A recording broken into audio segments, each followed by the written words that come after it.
Hey folks, Albert here. A couple days ago, I was at a memorial for my oldest best friend, John Cook. And when I started this vlog, I said that I would base it around whatever is going on in my life. And I have a lot going on right now with the Blue Coupe record and the children's book and the Michael Moorcock Spirits Burning record. But this is really what's been on my mind for the past few days is John Cook. So this week's episode is going to be about John Cook and me. So stay tuned.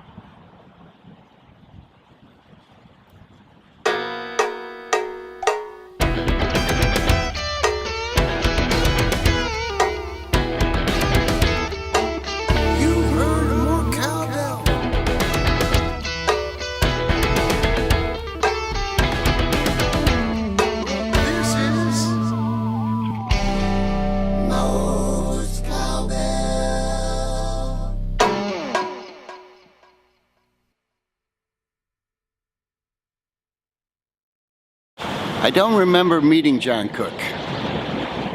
That's because I was 2 and he was a few months away from being 3 years old, so he doesn't remember meeting me either.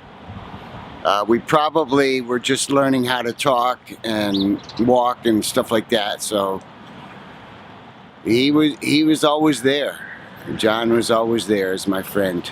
And you know how you have childhood friends and you grow up and you grow apart and you don't see them anymore and you don't really think about them too much. And once in a while you think, oh yeah, I did this with that guy, and you know, and there's a few friends that you have that are very close friends, and some of those you don't even stay close with, or even your relatives. I never had that with John. We were always good buddies, and till the end.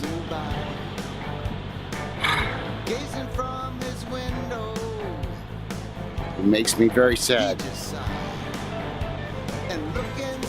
My father bought some land next to his father's cottage.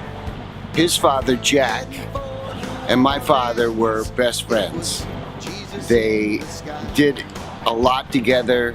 I think Jack was older than my dad, so he taught my dad a lot about the river and about how to do things on Wellesley Island, you know, in the middle of the river there. And they were very good friends, best friends. And I got to be that way with John. After first grade, I spent the entire summer on Wellesley Island.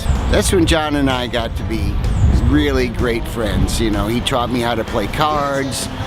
We would go fishing off his dock. We would go out in the boat and row around. We would go over to the little island that was out in front of our cottage and look at it, have fun. And we would explore the island. We would have races, which he always won because he was very fit. He was bigger than me, of course. Most people are, but he was very kind. He was a gracious winner. Yeah. After that year that I spent on Wellesley Island, my dad bought a farm and we had to work the farm in the summer.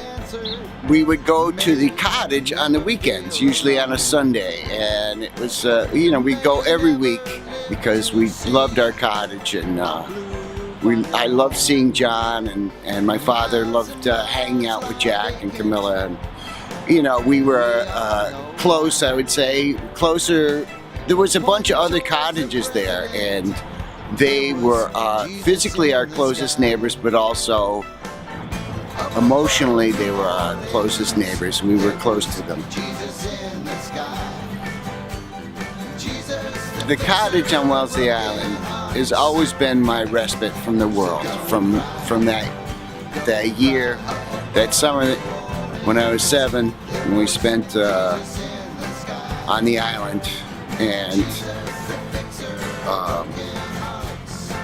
2 years ago, John got his diagnosis of cancer. And I went up to the cottage. I didn't find out until I got up there. And then my brother Jerry, I think, said, or Pat, one of them said, did you hear about John Cook? He's got cancer, and it's really bad. And of course, John wasn't there. He was in the hospital. They were trying to figure out how to deal with this situation. And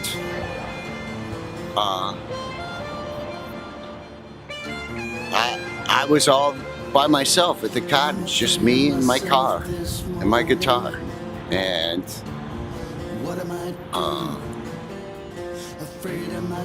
I didn't want to be there. I just wanted to leave. I couldn't wait to get out of there. It was so sad for me. But then he received some sort of experimental treatment, and they had lots of optimism that he wouldn't be cured, but he could live for quite a few years. And so last summer I went up to the island, and he was there. He was freaking there. And we sat and talked and talked. I thought maybe we would play, but he had injured his hand in an accident, so he couldn't play guitar, which was pretty, for him that was hard because he was such a guitar freak, and music was such a big part of his inner life. He was kind of shy when it came to performing and didn't want to do it.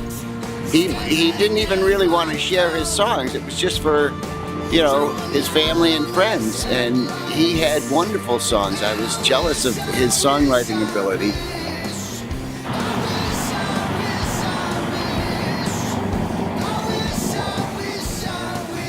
He was a fascinating guy.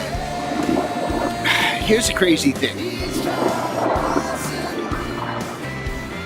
When I was young, I would hear voices in my head of my dead relatives. At first, it was my Uncle Jimmy who died. He was older. He was an older uncle, and he passed away.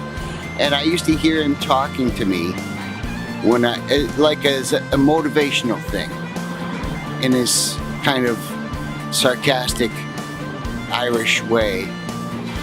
Then after that, I would hear these voices of my dead friends. I had a few people pass away on me that were complete shock.